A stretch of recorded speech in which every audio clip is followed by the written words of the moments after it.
Hello and welcome. Very warm welcome to all our viewers. You're watching our special campaign For Her, an initiative by ICCI Direct, where we focus on and we try to nurture and promote women who have been taking care of their financial well-being. Today, I have a very special guest joining me. I have Shibani Sirkarkurian, Senior EVP, Fund Manager and Head Equity Research, Kotak Mahindra Asset Management. Welcome, Shibani. Hello, very happy to be here. Thank you for inviting me. Great. First of all, wish you a very happy Women's Day. Very happy Women's Day to you and all our viewers as well. Thank you so much. Great. Shibani, I wanted to understand that, our viewers would be very interested to know that what is your outlook on equity markets from here? How do you see that markets from here with a horizon of 2 years, 3 years or 5 years or in a broader sense?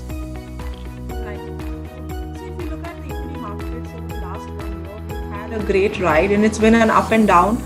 However, if you look at the market movement, 5 key factors have been driving the markets. First has been the improvement in economic growth. The second has been the corporate earnings cycle. Third, of course, the improvement that we've seen on the COVID case trajectory and now that vaccination has started. Fourth has been global liquidity. And finally, the policy initiatives that the government has been taking.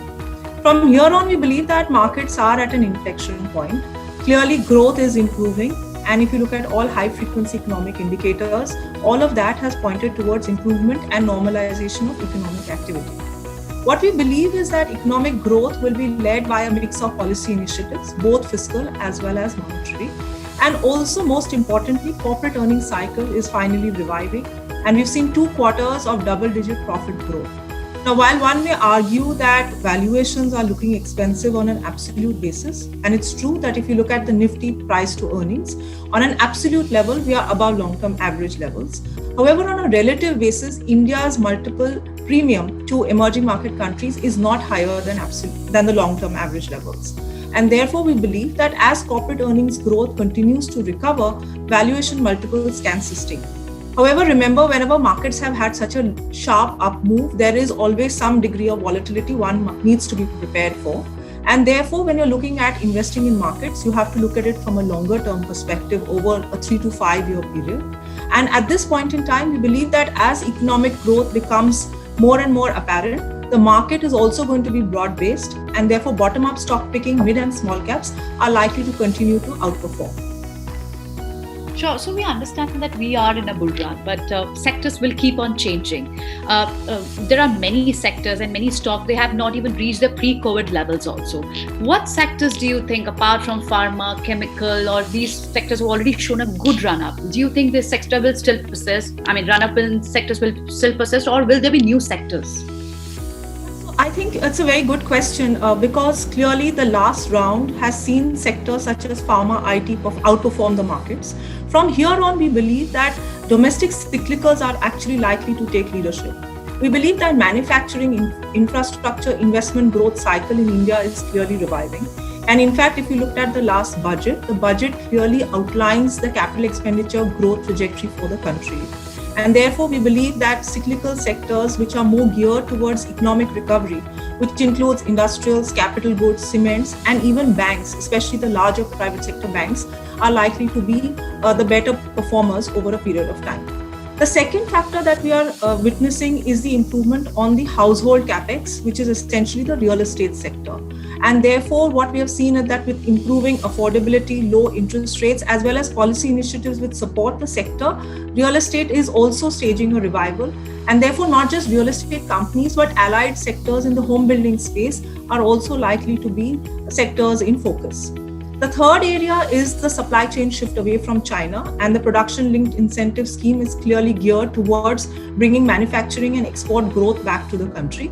And finally, what we are also seeing is that the trend, which is a longer-term trend of financialization of savings and digital initiatives, are likely to be structural drivers, and therefore stocks which are geared towards those kind of segments are also likely to outperform. That's the way we are looking at the markets at this point in time. Sure. And what about any view on consumer space majorly, FMCG and consumer? Consumer as a space has been a defensive, and therefore initially when COVID struck, you clearly saw some of the consumer names, especially the staples, outperform. However, remember that valuations here are not cheap. However, as the economy starts to get back to a normalized run rate, as we are seeing today, people are getting more confidence back in terms of their job situation. Salary hikes are again back on track. We believe that discretionary consumption is likely to improve, and therefore within the consumption space, discretionary consumption is something that we are positive on. Sure.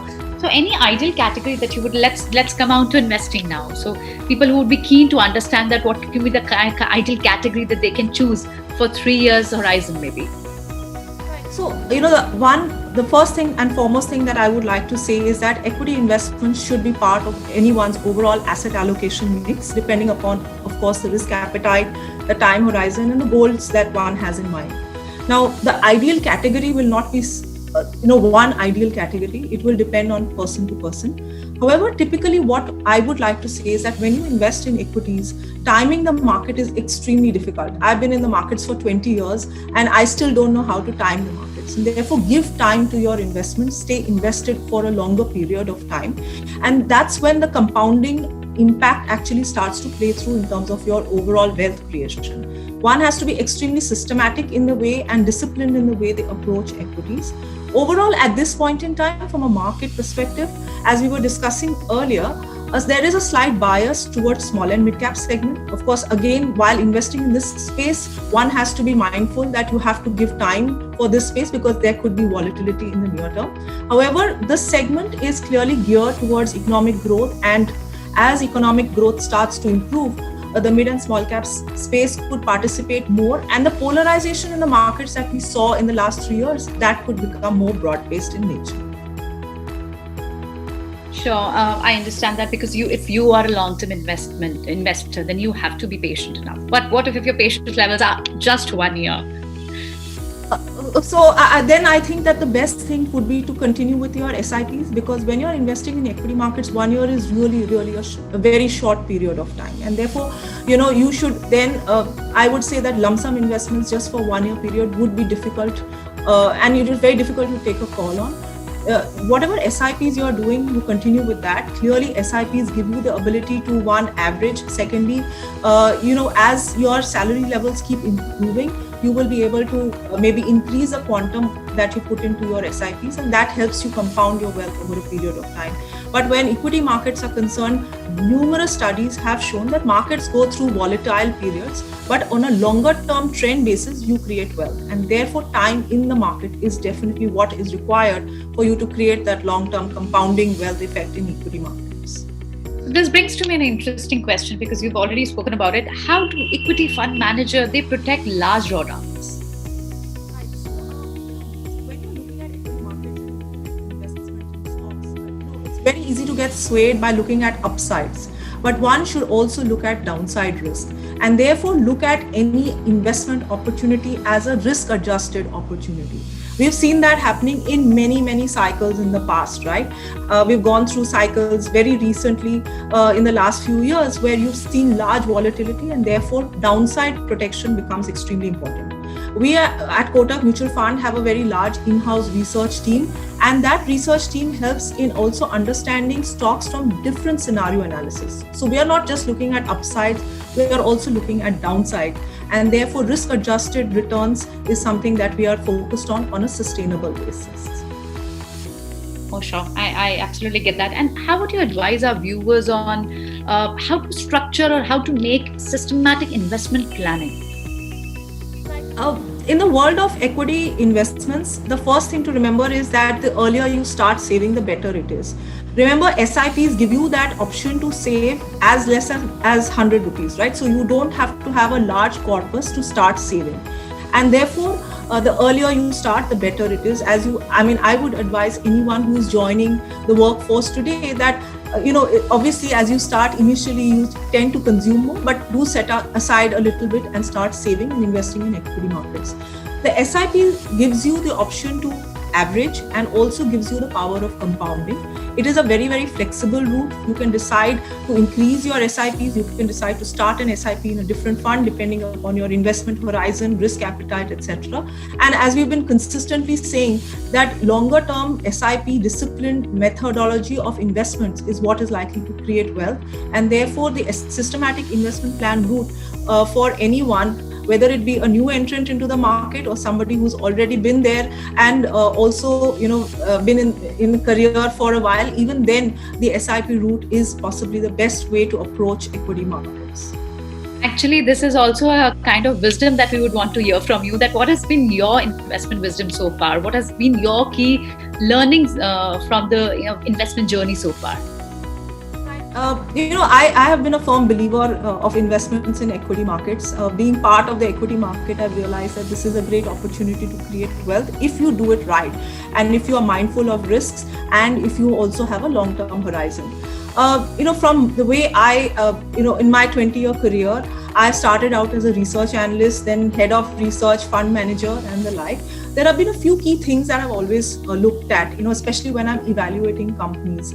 One is that when you look at just top line, or when you look at just revenue, that's actually vanity. You have to look at bottom line, and you have to look at cash flows. And therefore, balance sheet is clearly what is required when you evaluate any stock. Management of risk is as important as looking at upsides, and therefore we all get swayed away by looking at hunting for multi-baggers. That's extremely important, but also management of risk. Also, what we are seeing is that in this world of investing, sustainable investing is gaining a lot of traction. So you would have heard this word ESG, right, which stands for environment, social, and governance. This is something that's becoming extremely important in the investment world today, because you are looking at not just risk and return, but we are looking at sustainability of that return and how it impacts not just your company or your capital market, but also the economy at large and the world at large. And we at Kotak Mutual Fund have been pioneers of ESG, and we were in fact the first signatories to PRI, which is Principles of Responsible Investments, which is supported by the United Nations. And I think ESG investments are going to pick up steam. Globally, we've seen that happening. India, it's still very nascent, but that is something that's finally going to pick up quite a bit. And if I might just add in terms of my sharing investment wisdom, one thing that I would like to tell all your viewers on Women's Day especially is that my advice would be, your goal should be financial independence. Now, whether you are a working woman or whether you are at home, you are a housewife, whatever be it, financial independence is extremely, extremely important. And the earlier you start towards it, the better it is. And it's extremely easy to do. So it's nothing that one should be afraid of. But the goal on this Women's Day should be to achieve financial independence. I am sure. In fact, now the trend is not that women are not just managing finances, they're leading it. Absolutely. Absolutely. All right. Thank you so much, Shivani, for joining us today. I wish you a very happy Women's Day and great success, a great life ahead. Thank you so much. Thank you so much. Thank you so much for having me. Thank you.